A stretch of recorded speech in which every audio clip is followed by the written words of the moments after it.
The wind whines across Coyote Pass like a warning no one can hear, until the sirens. It's just another desert evening at first. Moonlight creeps across the broken red rock, shadows extend long and tense, and the vastness of the land looms too large for the families who once imagined filling it. But then, fire. A snap, a spark, and the sky erupts into an orange glow that does not belong. By dawn, the shed is but ashes, its burnt remains scattered in black confetti-like layers on the ground.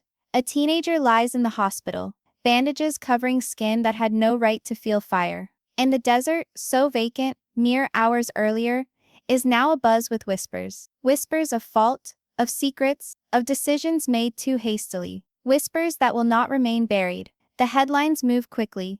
Accident on Coyote Pass, fire injures family member. Investigation pending. But beneath those lines is the truth that no one can look away from. This wasn't just a fire. This was a fracture. A split in a family already divided, now pulled into a courtroom where every word, every memory, every scar will be used as evidence. And sitting at the eye of it all is one man. A husband, a father. A figure already dividing to anyone who's ever watched his tale play out. Some deem him a leader. Others, a manipulator. To his fans, he is obstinate but genuine. To his critics, he is rash, egotistical, driven by pride. Now, in the shadow of fire and hospital walls, the law itself poses the question, did Kody Brown put his children at risk, or is he merely the victim of tragedy distorted into blame? The courtroom has no interest in TV cuts or reality show deals. Here, in fluorescent lighting, and the acrid aroma of wood polish, the tale isn't entertainment. It's evidence. The judge isn't looking at ratings. She's looking at a burned boy. The jury isn't interested in fan arguments. They're interested in accountability. And the gallery, filled with reporters and relatives, draws breath in unison, anticipating a truth that will either impeach a man or exonerate him. The tension begins even prior to the trial. The wives, current and past, arrive through different doors. Christine, firm, jaw clenched, her eyes fixed straight ahead. Janelle at her side, composed but unbroken, as if bearing the silent anger of one who has warned all too often. Meri comes alone, her face impassive, her arrival surprising. And Robyn, gripping tissues, her hand holding tight to Kody's arm, as if her grasp alone would be enough to keep him from breaking. The room itself is alive. The air conditioner droned, but it didn't chill the warmth of stares shared. The benches groaned with the moving weight of spectators, neighbors, even strangers who stopped by to witness what occurs when a family once paraded on television becomes a family on trial. Somewhere in the rear, the teenager boy sits with his bandaged arm and eyes cast down, holding more responsibility than any child should. When the judge walks in, silence washes over the room, a silence dense enough to push into ribs. She says a few words, stiff, accurate, but they clang like thunder. The state versus Kody Brown. Charge criminal negligence, reckless endangerment of a minor. And suddenly the trial is underway. The prosecution approaches, voice icy, cutting. Ladies and gentlemen of the jury, you will hear testimony that a father put his child in harm's way, not by mistake, not by accident, but by choice. You will read text messages, listen to witness statements, and realize that what occurred on Coyote Pass was avoidable. This is not a case of intent. It is a case of negligence, and negligence when it lands a child in the hospital is a crime. Kody hardens, his jaw setting. He doesn't say anything, not yet, but his silence is louder than a scream. Robyn's hand trembles as she tightens her grip. The defense stands, smooth and assured. You will not hear malice. You will not hear recklessness. You will hear of a father attempting to teach responsibility, attempting to keep a family together with his bare hands when everything else was falling apart. What occurred was tragic. But tragedy is not criminal. And love, no matter how flawed, does not have to win a guilty verdict. The jury sits, unimpressed, their gaze alternating between two images of the same person, careless or desperate, irresponsible or misinterpreted. And there, in the center, is the boy. His bandaged arm draped over the wooden railing, his face white but unflinching. He doesn't glance at his father. He doesn't glance at the jury. He looks down at the floor, as if the truth he bears is too heavy for anyone's eyes. That truth will emerge. It always does. Witness by witness, secret by secret, the tale of the fire will be uncovered. The shed was just the tip of it. What they burned that night wasn't wood and propane. They burned trust, responsibility, love warped into something jagged. And when the verdict comes down, it won't merely rule on guilt or innocence, it will rule on what kind of father Kody Brown actually is. Because sometimes the greatest danger isn't the fire you can see, it's the one that grows insidiously, through pride, through obstinacy, through words in the heat of trying to prove yourself. And when that fire takes hold, no one is spared. And so this courtroom thriller unfolds. Remember, each testimony is a spark, each word a flame, and the margin between accident and negligence is as thin as the desert wind that began it all. The wind shrieked warning, no ears heard. The fire wailed the truth, and now the court will determine what those flames actually said.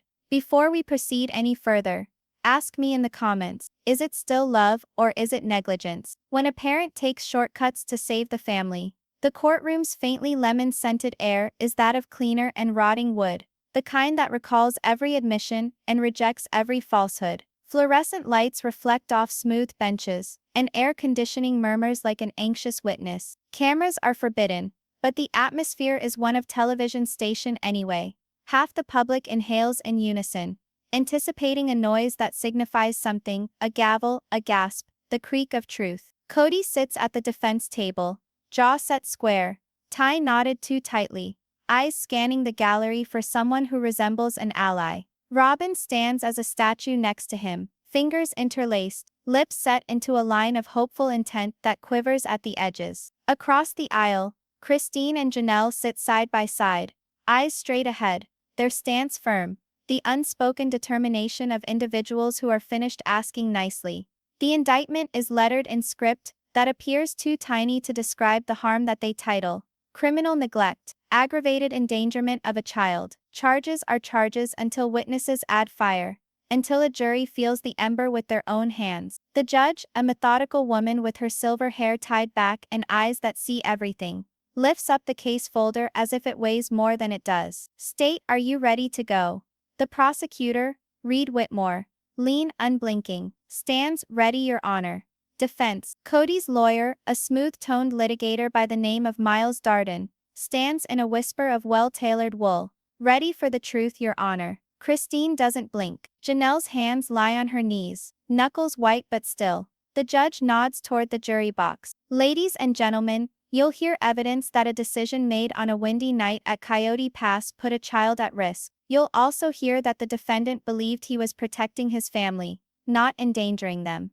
Your task is to decide whether what happened was a terrible accident or a crime. This is where it begins, not with fire, but with decision. Whitmore strides to the middle, as if he knows precisely where every word will fall. On the night in question, he starts. A generator was employed in contravention of essential safety regulations. Propane cylinders were kept feet away from an open flame. A shabby woodshed, constructed hastily and economically, stood where the wind strikes hardest. He pauses, then faces the jury.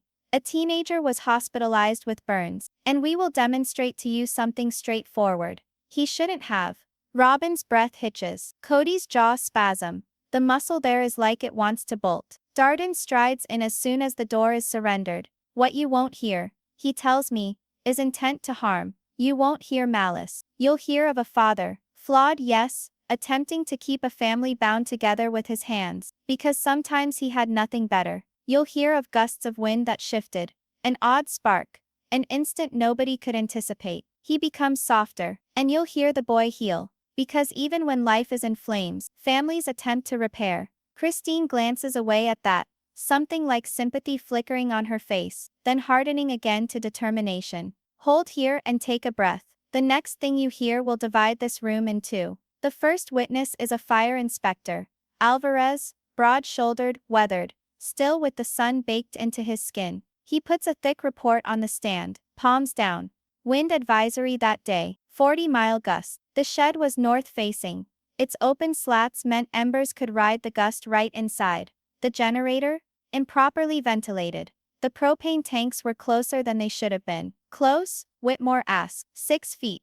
Recommended minimum is 20. Cause of ignition? Probable ember from a nearby bonfire. We found scorches consistent with wind-blown fire spread. The generator fumes didn't assist. Heavy air, poor airflow. Whitmore's voice thins to wire. In your professional opinion, did the setup pose a foreseeable danger to anyone in the vicinity, particularly minors? Yes, Alvarez answers, without hesitation. A high one. Darden rises, one hand in a pocket to project ease. Mr. Alvarez, would you say the desert is full of unpredictables? Sure. And that embers move in directions even experienced crews can't always predict? Sometimes, would it be possible that even if all regulations were obeyed, a stray ember might still have ignited something? Possible, Alvarez allows. But in my view, compliance with regulations would have minimized the risk significantly. Significantly, Darden parrots, testing the word out to see how it fits. Not absolutely. Nothing's absolute, Alvarez responds, and the judge's eyebrow rises by a fraction, as if the room has just betrayed something it didn't intend to. He uttered the words, nothing's absolute, and sometimes that's where uncertainty starts. Then an EMT named Lacey gets on the stand. She hardly seems a year older than the teenager she's about to discuss, but has a seriousness you only acquire on a bad highway. At 3 a.m., call received at 10:42 p.m. Teenage male. Burns on forearm and cheek, singed hair, smoke inhalation. Conscious confused. There was a little explosion. Neighbors heard a pop. What did you see when you got there? Whitmore queries. Brush smoldering. Shed collapsing in on itself. Propane tanks intact but extremely hot. Family members dispersed, some attempting to smother embers with dirt. One adult male, she looks briefly at Kody, was yelling orders. Another woman, dark hair, was hysterical. On the phone, panicked but alert. And the boy? Terrified. Lacey relaxes. He kept saying sorry. Sorry for what? I was supposed to watch it, he said. He told me he trusted me. A murmuration spreads through the gallery like a prairie fire. Kody's eyes shut. Robyn covers her mouth with a fist. Christine's breath catches. Darden advances. Miss Lacey, what did the boy say he was supposed to watch? Watch something? The generator. Is it common for a teenager to work on a property with machinery? Depends on training. Lacey reports. On supervision. Was there confusion? Were individuals rushing around, attempting to assist? Yes, in confusion. Words become muddled. Could it be that the boy misinterpreted what he was to do? It's possible, she replies, but her tone does not shift. Truth weighs heavily beside her. Attend to the silence following. I was supposed to watch it. That is where the true story would like to tell. When it's Christine's turn, the courtroom is hushed in another way, as if a storm were stooping close to the earth. She appears on the stand in a plain dress, nothing around her neck, or on her wrist, hair pushed back, a gentleness that causes the rough spots to land harder. The clerk administers the oath. Christine utters I do, as she has done with a decade of repeating I will. Miss Brown, Whitmore starts softly. Did you happen to be there the night of the occurrence? I was, she replies. I'd taken supper to the property. It was breezy. I said we should stay away from the generator that evening. Him? Kody? What did he respond? Christine gazes down at her hands. When she looks up again, there is water in her eyes that does not fall. He said he had it under control. He said he'd done this 100 times. He said we couldn't keep pausing progress every time the weather changed. And the children? They were close by, laughing, playing around like children do, until the wind changed direction. She swallows. I'll never forget that noise. Like the earth's cough. A pop, then a burn. And my son screaming. Whitmore allows the room to contain her words. He nods, slow. Did you ever voice any concerns prior to that day regarding safety at the property? Many times. Christine's voice hardens, then mellows, then hardens again. He accused me of being dramatic. Called fear the thing that was stopping us. Told him fear keeps children alive. A muscle twitches at the temple of Kody. He gazes at a spot just over the judge's head, as if a sign were hung there like a canvas. Darden comes forward in the measured steps of a man looking for a thread. Christine, he states, and the first name sits awkwardly. The judge looks up. You've known Kody a long time. I have. He's stubborn certainly. But is he evil? No. Would you say that he loves his children? Christine's eyes flicker. Love doesn't always look like safety, but love nonetheless. She takes a breath. Yes. Did he rush the boy to help?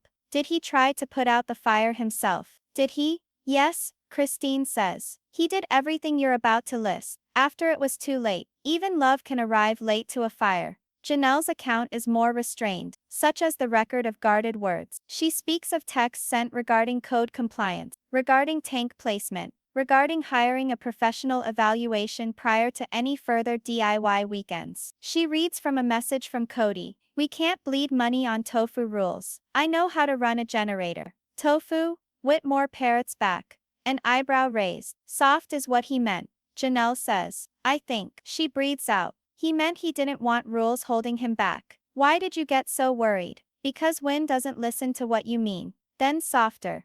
And because children don't recover from fire. Darden intervenes with the smooth rhythm of one who thinks charm can override skepticism. Janelle, did you ever actually see Kody misuse equipment? I saw him cut corners. Did you ever show approval when things went well? Potlucks, lights up, family gatherings? Janelle stops. Yes, so it wasn't fear all the time.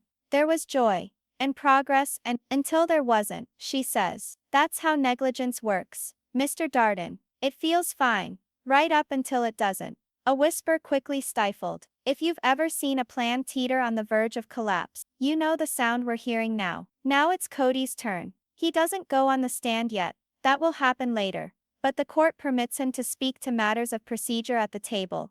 And in that in-between space he talks, half to his attorney, half to the room that already rendered judgment on what he is. I told him to watch it. He growls, voice constricted. Not to control it. I would never. Robyn lays a hand across his. Let Miles do this, she says softly, her words like tissue paper wrapping around a rock. The judge orders a quick recess. All stand, scrape of shoes and water bottles. In the hallway, those reporters who can't videotape will just use words. Fraught, explosive, heartbreaking. Inside, the jury looks at the door through which Kody has just exited, as if innocence or guilt would emerge behind him. When court reconvenes, Whitmore requests permission to introduce evidence. It's a printout of a message thread, enlarged to easel size, the way they do when they want words to be like walls. The date stamps punch like tiny clocks. Whitmore taps the line. From the defendant. If we wait for permits, we'll never build. The kids can learn. It's fine. From the minor's phone. I can handle it, Dad. To the jury. The law is not because we distrust fathers, but because fire doesn't know the difference. Darden protests. Inflammatory. The judge's stare sweeps across the room, sustained as to the commentary. The exhibit may be admitted. Darden rises, fast and smooth. He's seen enough. Your Honor, the defense will show that the generator was generally used safely, that the boy was not left alone, and that any instruction given was within the realm of normal family chores. We'll show that the fire's spread was due to an unexpected gust, not reckless conduct. And we'll show remorse, not guilt. He sits. Robyn slowly folds and refolds a tissue, breathing through her mouth as if the air were serrated. Christine observes the jury like everyone observes an oncoming storm, not with fear, but with calculation. She has an idea where the low ground is. The glare of Janelle's eyes is steady, like a horizon that won't budge even when everything around it does. Lean in, because the next witness brings a truth no one is prepared to hear. The door opens. A teenager enters with cautious steps, a long sleeve pulled over a bandaged forearm. His face is all healed except for new skin on his cheek that glows under fluorescent lighting, a reminder you can't turn away from. He sits, swallows, and has eyes everywhere but for his father. The clerk administers the oath to him. His voice is tiny when he says, I do. Whitmore's tone softens, gentler than the rest of the day. Can you explain to the jury what occurred that evening? The boy's eyes dart toward Christine, then to Janelle, then are briefly held. Robyn. He doesn't glance toward Kody. I was going to keep an eye on the generator, he states, and all the seats tense. He told me, he trusted me, that I was the man of the night. Kody clamps his lips, his eyes glaze. Did you know the safety regulations? Whitmore inquires. I knew some. He instructed me not to be afraid of the wind. He said, don't be dramatic. Just keep the line clear, and check the gauge. What happened then? The wind shifted. The boy's throat dances around the memory. And I saw the coal. It was like, it slid to the side. I tried. I swear I did. I took the shovel. He holds up his bandaged arm, as proof brought too late. Then there was a crack. Did you yell for help? I screamed. I screamed for him. The room is quiet.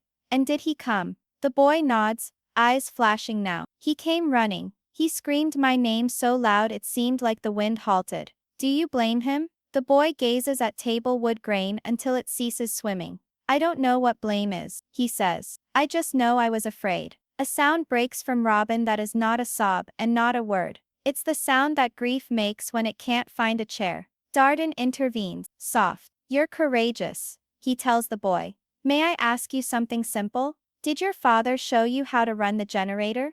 Yeah. Did he ever tell you to do something he would not do himself? The boy swallows hard. No. Did he come when you called? Yes. Darden nods. Thank you. He sits, and it is for a whisper nearly silent. Then Whitmore coughs. Just one more, he says, and the judge grants it. Who stood the propane tanks near the shed that afternoon? The boy's face whitens, his bandaged hand clenches, his eyes at last rise to his father for the first time today. Me, he says. No one breathes. Why? Whitmore whispers, voice little more than a thread. The boy responds without flinching, because Dad told me to. The words hit like a spark on dry grass. Robyn's hand falls from her mouth. Christine's eyes shut.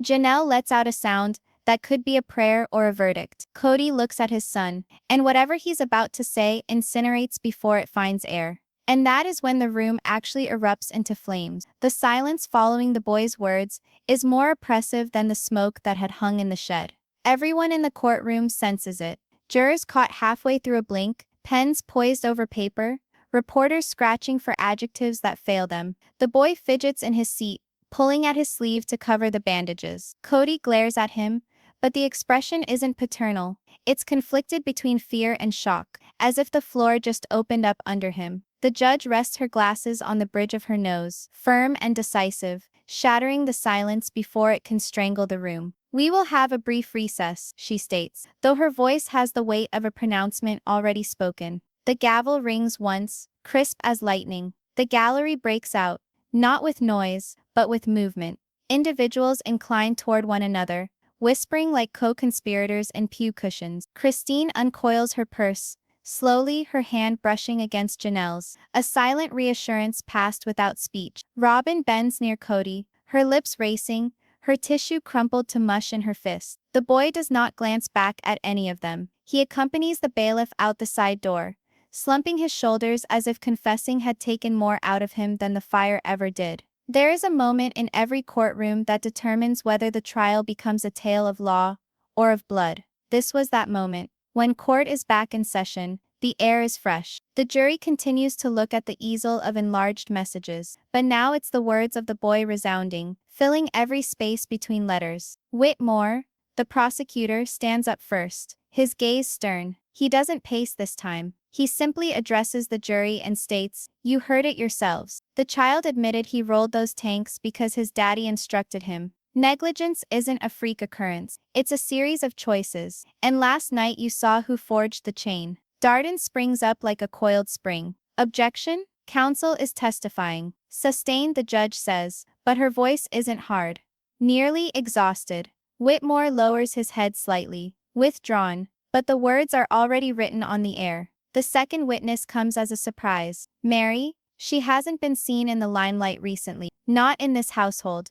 Not in this world. But when she takes her place, chin raised, eyes far away, the courtroom is agitated. Some regard her as the overlooked wife, others as the silent guardian of secrets. She lifts her right hand and affirms the oath with the quiet strength of someone who has lived for too long in silences. "Mrs. Brown." Whitmore starts. "Do you remember ever discussing safety at Coyote Pass?" Her mouth twitches at the corner. Not a smile, but something more acerbic. "Yes, many. What were your worries?" Meri hunches over, eyes clashing with Kody's like a sword to steel. "I told him multiple times that he was hurrying, that he needed the property to prove something, not to create something secure. He wouldn't listen, he never does." Kody shakes his head, grumbling, "That's not true," but his lawyer rests a firm hand on his arm, keeping him silent. Whitmore leans his head. "Did he ever include the children in these endeavors?" Every time Meri responds matter-of-factly. "He referred to it as teaching responsibility. I referred to it as reckless. Do you think what occurred the evening of the fire could have been avoided? Her hesitation is lengthened, purposeful. When she responds, it is nearly a whisper. I think it was unavoidable. Gasps travel through the gallery as an aftershock. And with that, Meri made inevitability incriminating. When it comes time for Darden, he orbits Meri like a bird of prey on the prowl for weakness. Mrs. Brown, isn't it true that you've been estranged from Kody for some time? Yes? Would you call there bitterness between you? Plenty? Isn't it possible then that your testimony will be tainted by resentment, and not fact? Meri doesn't flinch. Resentment don't burn down a shed. Propane and arrogance do. A suppressed laugh bursts from the gallery and is immediately stilled by the bailiff. The judge taps her gavel once. Darden's jaw clenches, but he turns. Mrs. Brown, did you see Kody tell the boy to move the tanks? No? But I do know his voice when it resonates in a child's decisions. The line falls like a rock in a pond, ripples widening, slow but unrelenting. The prosecution rests their case for the day. The defense moves for dismissal, as predictably done, and the judge rules it out without a second thought. The trial isn't concluding, it's just getting started. Outside, cameras click as Christine and Janelle exit together, their faces grim but unshaken. Meri slides into a different car, her expression inscrutable. Robyn grips Kody's arm as if keeping him from falling apart, murmuring things no one else can comprehend. But within the courtroom, the jurors glance at one another, and although they remain silent, their silence is like gravity drawing toward one side. And tomorrow when Kody finally testifies, quiet won't suffice. The world will listen to his version, his truth or his demise. The courtroom is more crowded today. The news traveled fast, and now the benches groan with added weight. Neighbors, journalists, strangers attracted by the whiff of drama. The boy's words are the headline before the verdict is even in writing. He drove the tanks because Dad said to. The words are still smoldering, and everyone is waiting to see if they will catch fire to something greater. Kody sits at the defense table with his suit jacket unbuttoned, as if the material itself were constricting him. His eyes flit between the jury and the door by which his son had arrived yesterday. For a moment, he seems small, not the center of an extended family, not the star of a TV reality show, but another defendant awaiting the world to render judgment upon who he is. Robyn whispers beside him, smoothing non-existent lint from his arm, a gesture too gentle for the cold air that presses around them. The judge clears her throat again, and the trial continues. Today, however, is different. Today the defense will have a voice at last. All trials come to an end where the silence can be a weapon. For Kody, today is the day he shatters his. Darden stands up first, his tone as smooth as glass. Your Honor, the defense calls Kody Brown. A quiet falls over the courtroom. The thrum of the air conditioning seems to recede. Kody rises, rebuttons his jacket, and steps toward the witness stand as if every step is a colossal weight. He raises his right hand, makes a formal declaration of telling the truth, and lowers himself into the chair as if the wood might catch on fire. Darden stands respectfully, not too near, not too far away. Mr. Brown, he starts off, the prosecution has accused you of being careless, negligent, even selfish. Tell us in your own words, what transpired that evening. Kody exhales, his jaw shaking before it hardens. It was windy, yes, but we've grown up with wind. We've grown up with storms. I wasn't reckless. I was attempting to push on with construction, with teaching my son a sense of responsibility. That night, I asked my son to keep an eye on the generator. Just watch, not start it, not drive tanks. I wanted to make him feel trusted. I never instructed him to be stupid. His voice goes up, then breaks. He takes a moment to recover. The jury listens intently. Some sit forward. Others cross their arms, measuring tone against veracity. Why make him stand watch at all? Darden asks. Kody clamps his lips. Because I wanted him to know he was a man. I figured responsibility would bring pride, not wounds. For the first time, his voice cracks. He stares directly at the jurors. Do you know what it is to witness your child being burned because of your dream? It's hell. It's a hell I wouldn't even wish on my worst enemy. And every evening since then, I relive it, wondering what I could have done differently. But negligence, that word tells me that I didn't care. I cared, more than anyone will ever know. Robyn covers her mouth, eyes glistening. Sometimes the sharpest defense isn't law, it's regret. Whitmore rises for cross-examination, his tone clipped, precise. He doesn't pace, he stalks. Mr. Brown, you testified that you never instructed your son to move propane tanks. Correct, correct. Then how do you explain his testimony yesterday? Kody stiffens. He misunderstood me. He's young. He thought I meant, Mr. Brown. Whitmore interrupts him. Your son is old enough to swear in as a witness, old enough to drive, old enough to know the difference between watching and walking. He holds up his hand, palm outward. And yet the choice that will decide this case hinges on what you're allegedly trying to mean, as opposed to what you actually said. Kody swallows. Whitmore moves nearer, his voice in a whisper. You said to this court, you wanted your son to be treated like a man. Did you want him to bear a man's risk as well? No, Kody spits out, the words slicing as glass. But you allowed him to stand feet from a generator, beside propane tanks. On a night with 40-mile gusts, you described it as trust. Inspector Alvarez described it as negligent. Darden objects, argumentative, sustained. The judge cautioned, but Whitmore's words already wrap around the jury box. Whitmore blanches, just enough to strike deeper.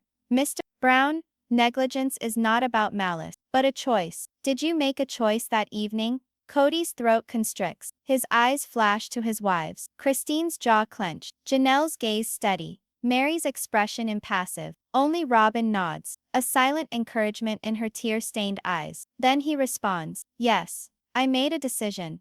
I believed my son. And that decision, Whitmore recedes, sent him to the hospital.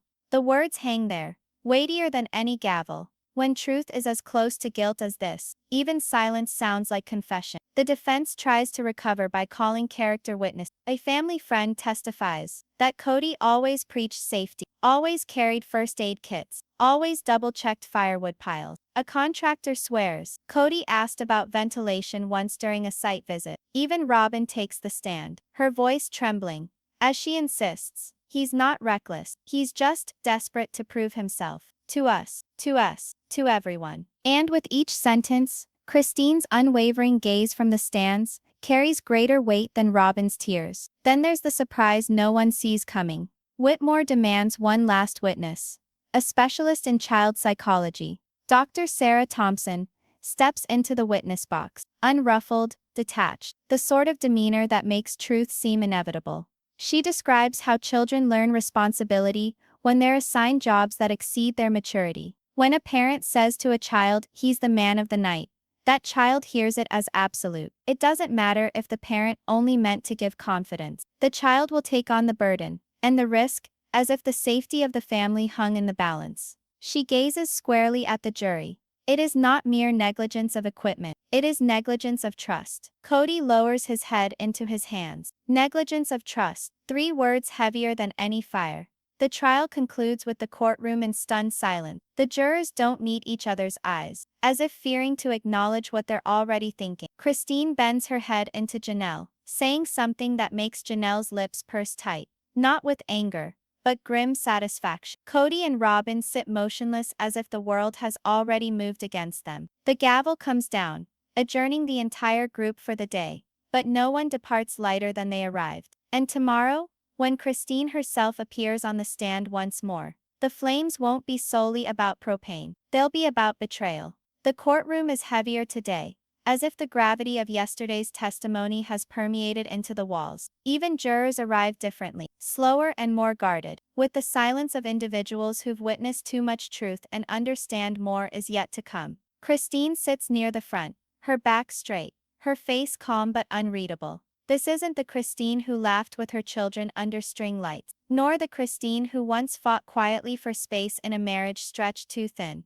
This is Christine as witness, as mother, as plaintiff, her presence carrying the quiet power of a storm about to break. The clerk swears her in, and Christine takes the stand with steady steps, a paper folded in her hand like an anchor. She settles into the chair, exhales, and meets the prosecutor's eyes. Whitmore starts softly, his tone lower today. Miss Brown, you gave testimony already about that eve. Today, I want to ask you about more than what happened by the fire. I want to ask about the decisions that led to decisions made years before the shed fell in on itself. Christine nods once. I see. Each trial comes to a point where facts no longer suffice. This is when the tale itself comes under trial. Whitmore displays the creased paper. You brought this along with you. What is that? Christine slowly unfolds it, ironing out the wrinkles with her hands. A message, printed on my phone, 2 weeks prior to the fire. He nods. Would you read it out? Her voice doesn't shake. It becomes piercing. Kody wrote, "We can't wait for codes. Bureaucracy doesn't build family. We have to move faster. If that means taking risks, then so be it. The kids will learn more by living than by fearing." Gasps tickle the gallery. Kody looks straight ahead, jaw clenched. Whitmore pauses before asking, "What did you think when you read this?" Christine's eyes sparkle, but her voice remains firm. "I thought he was trying to prove something to the world. To us. Maybe to himself. I thought he was willing to risk safety for pride. And I thought my children would be the price." Her final sentence vibrates, but not with weakness. Like steel stretched thin. At times the most incisive evidence is the remembrance of words we attempted to deny. Darden stands to cross-examine, his tone measured, guarded. "Miss Brown, you've been estranged from Mr. Brown for some time, right?" "Yes. And would you say there's bitterness between you?" Christine shifts her head, smiling slightly. Bitterness doesn't create text messages. A murmur of laughter, stifled instantly by the bailiff. Darden continued, "But it does tint perception. Wouldn't it be likely that you're reading more into his words than he meant?" She meets his eyes, unflinching. Words don't burn sheds, but they light the match. The jury shifts, some scribbling, some staring, none unmoved. Then Whitmore does something unexpected. "Your Honor, permission to treat Miss Brown as a hostile witness." Gasps sweep through the room. Even Christine looks momentarily stunned. The judge raises a brow.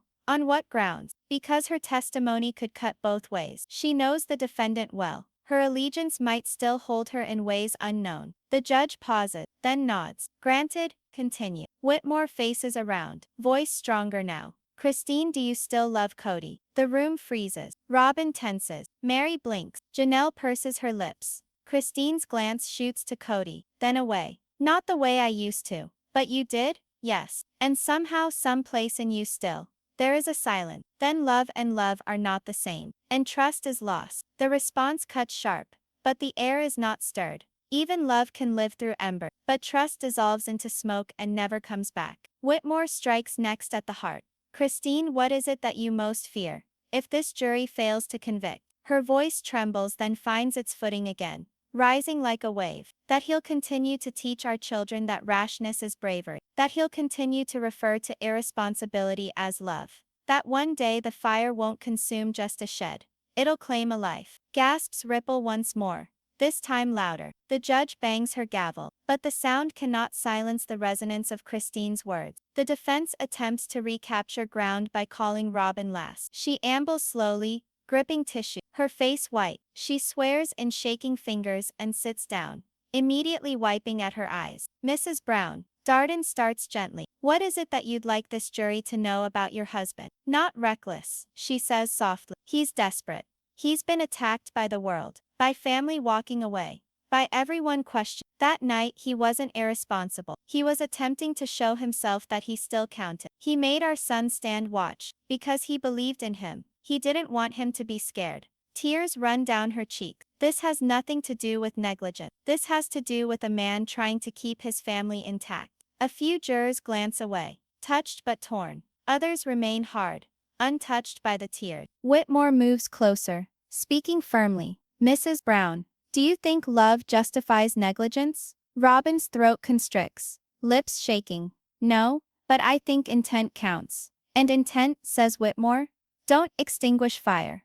Robyn collapses, weeping. Kody stands up, nearly, but Darden has a hold of his arm and holds him in his seat. Even tears can't drown the evidence out. The judge orders recess. The gallery overflows into the hall like floodwater, abuzz with bifurcated whispers, some whispering empathy for Kody, others shaking heads, echoing Christine's threat. "It'll take a life." Kody has his head in his hands inside. Robyn has her sobs muffled on his shoulder. Christine leaves without turning back. Janelle solid at her side. Meri stands in the doorway, her eyes still on Kody a beat longer than the rest of them. Not pity, not love, something harder. The jury emerges in slow motion, their features impassive, but the silence more deafening than any scream. And tomorrow, when Meri comes back to the witness stand with secrets nobody anticipates, this trial won't be merely about negligence. It'll be about betrayal deeper than fire.